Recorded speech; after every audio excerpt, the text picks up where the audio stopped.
Supreme musicality, impeccable refinement and poise. That's how the Los Angeles Philharmonic described the much celebrated violinist Clara-Jumi Kang. She began her journey as a violinist at a very young age, and she would eventually go on to garner great international acclaim and numerous prestigious awards. She has graced stages with leading orchestras from around the world, including the Los Angeles Philharmonic, the Rotterdam Philharmonic, and the Munich Philharmonic. Her recent accomplishments include a highly acclaimed recording of Beethoven's Violin Sonatas with pianist Sunwook Kim, while garnering excellent reviews and nominations. And she's currently preparing to hold her first nationwide recital tour in Korea in 3 years. And to tell us all about that and her story, I'm delighted to say that Ms. Kang has joined us in the studio today. Ms. Kang, hello and welcome to the show. Hello, thank you for having me.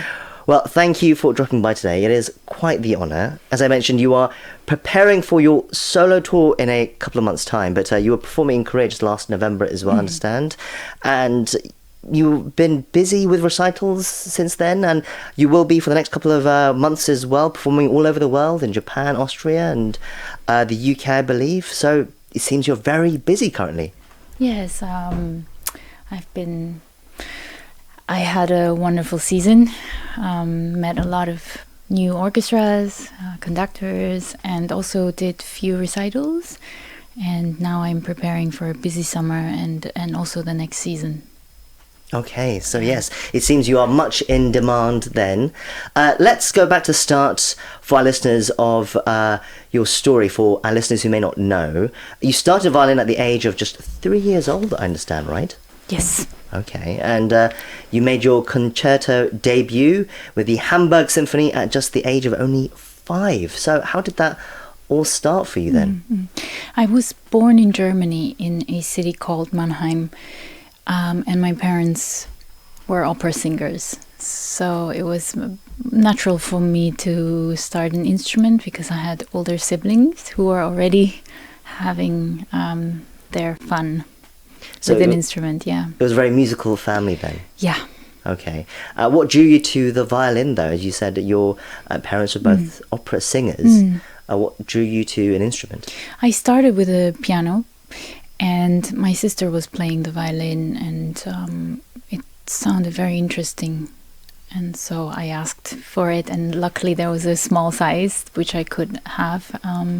So I think I got it for Christmas when I was 3. Wow, okay. Yeah. And then you must have fallen in love with it because you very quickly flew up the ranks with your performing on stage. But I understand that there was famously a period where you were forced to give up for a few years, right? Yes, I had a little bit of break when I was about 11 due to an injury. It took about 2-3 years to recover. And yeah. Right, it was your pinky finger on your left hand which you broke, right? Yeah. It's obviously debilitating for any musician to get injured like that, but especially for a violinist where your fingers are such an important part of how you play, right? So that must have been a difficult period. Yeah. Even though you were 11, I still imagine you'd already lived most of your life playing the violin, so to stop suddenly because of an injury like that. Yeah, it was a tough time, but when I think back of it, I actually prefer that I had that time. What do you mean? Oh, well, as a musician, I think this type of hardship, and especially because I was young, I could recover from it. And I think it's a memory for myself how precious music is for me. It was also these few years taught me why I would not want to live without music. So I think I wouldn't have it another way. Right, now, so you got a valuable lesson at a young age to appreciate the music. But then thankfully you did recover, right, 2-3 years later. What was that like when you were able to recover and start playing again? Was it a relief? It wasn't a relief. I mean, the relief came much later. It was very hard work. Okay. Hard work to make the muscles and to you know, to really work on it. I mean, having missed out 2-3 years is quite some time. Sure. Especially at an age where you're developing so fast. Exactly. But at the same time, I think because, I mean, if I would have that injury now, I think it would be very difficult. But then I think it was a bit easier to recover. Right, because of you're young, you're able to recover more quickly. Yeah. And it seemed you didn't look back. You continued to grow as a musician, and you ended up winning numerous awards and international competitions, such as the Seoul Violin Competition, the Sendai Violin Competition, and the Indianapolis International Violin Competition as well. What was that like to continue on your career and start to win those sort of competitions, especially after everything you went through with your injury? I mean, the competitions were also very big learning experiences. I think as a young musician in your teens, competition is a very good way to make you grow, to motivate you, make you work hard, and also make you heard and seen. So I think that was a kind of a step forward. And after the competitions, then that's when real life starts. Okay, that's when real life starts, and you ended up performing with renowned orchestras around the world, as well as we said. You became a renowned star in the classical music scene, especially here in Korea. You have a lot of fans here. You achieved all that at a relatively young age. But now I would say perhaps you're a seasoned musician. I wouldn't go far as to say you're a veteran, but perhaps a seasoned musician. How has your relationship with music developed and changed during those years? I think it changes very frequently, and I'm also a bit reluctant to say how I've grown, because I don't know, because I hope that it will even grow from here. Sure. I think it just intensifies everything, deepens my relationship with music and my instrument has formed, a more deepened. So you just feel like it's become more mature then, your appreciation and the way you play the music, I'm guessing, your relationship with it? Yes, definitely, yeah. So when you look back on those years when you were younger, even though you're winning those competitions, it's a different sort of depth that you have now with the music, you say? Of course, yeah. I think, every stage forms you to grow, and of course it's a big experience. Stage gives you the biggest experience for you to understand composers better, for you to understand your instrument better, the music in general. But I think what changes or what grows mostly is your respect for music and the love. Yeah. It's interesting. You've also produced a lot of meaningful music in recent years, especially during the COVID pandemic. You recorded Bach's complete sonatas and partitas for solo violin, and also the collection of all 10 of Beethoven violin sonatas in 2021, performing them on stage as well. Both pieces are regarded, I understand, as some of the most challenging works for violinists because of its technical complexity and its long duration. What was it like to take on that challenge and record that, and the music that you were able to produce at the end of it? I think when I look back to it, Beethoven sonatas we recorded during the 250th anniversary of Beethoven, which was the start of the pandemic. And actually that year I also started learning the Bach solo sonatas and partitas. I've learned them before, but preparing them for a whole tour and to play all 6 of them in a night, which was a big challenge, but I think I was lucky because I had the time for it. And looking back, I think those 2 projects, as challenging as they were, have actually helped me grow. You say you had time because of the pandemic, Exactly, you're saying, right? Because shows were cancelled, especially in that first year. Yeah. So I think even now when I learn something which has nothing to do with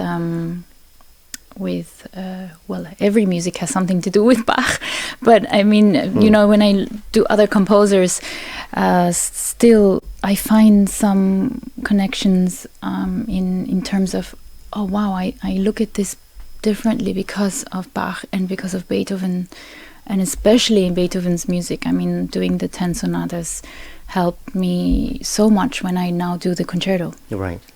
Yeah.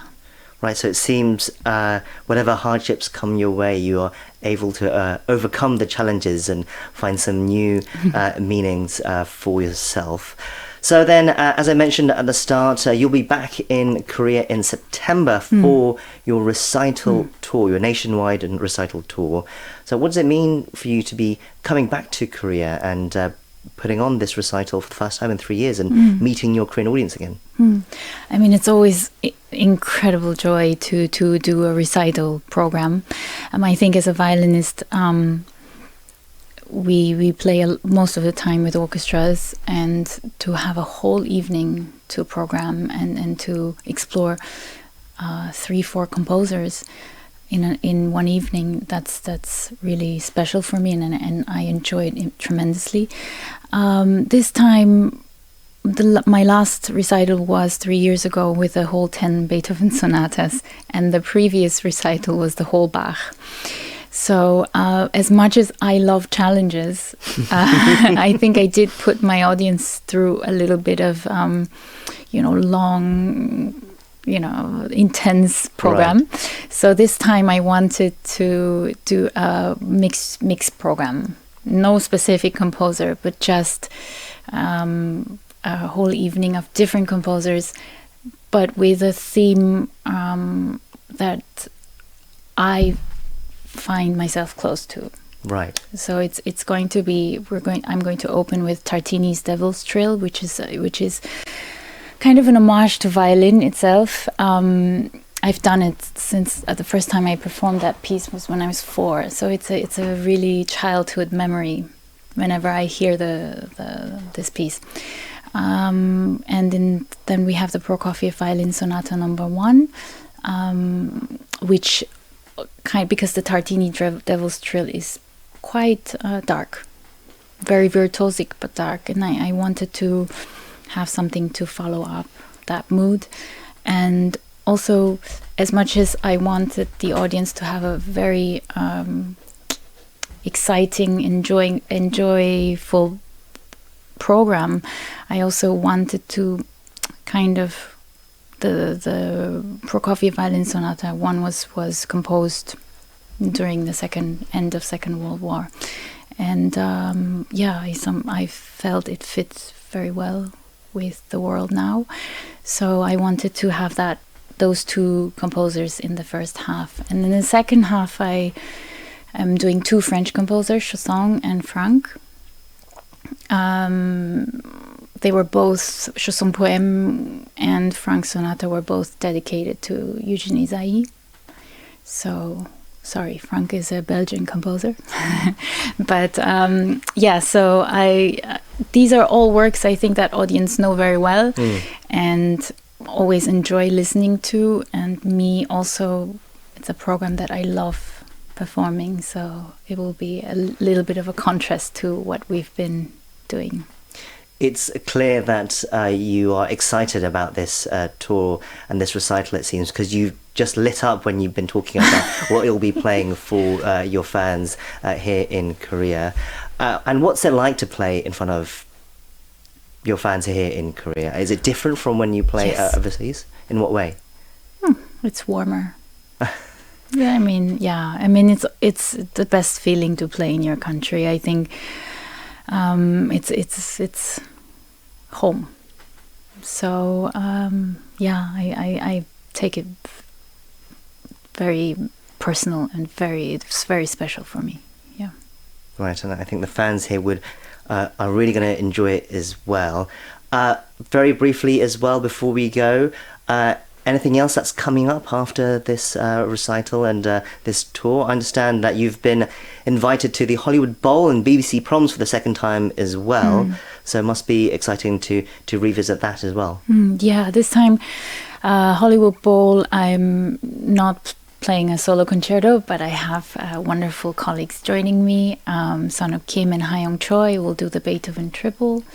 And at BBC Proms, I'll be doing the Mozart Sinfonia Concertante with Timothy Ridout, violist. It's going to be a very exciting summer. Next week, I'm heading to Japan to do the Pacific Music Festival.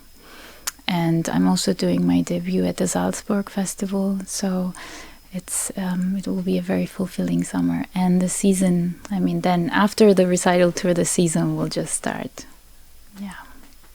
Well, we are out of time, so we're going to have to leave it there. But we very much look forward to your recital tour in September. I'm sure your fans will. And we wish you luck on it. And we look forward to enjoying your music for many more years to come as well. We've been talking to violinist Clara-Jumi Kang. Thank you once again for sharing your time with us today. Thank you.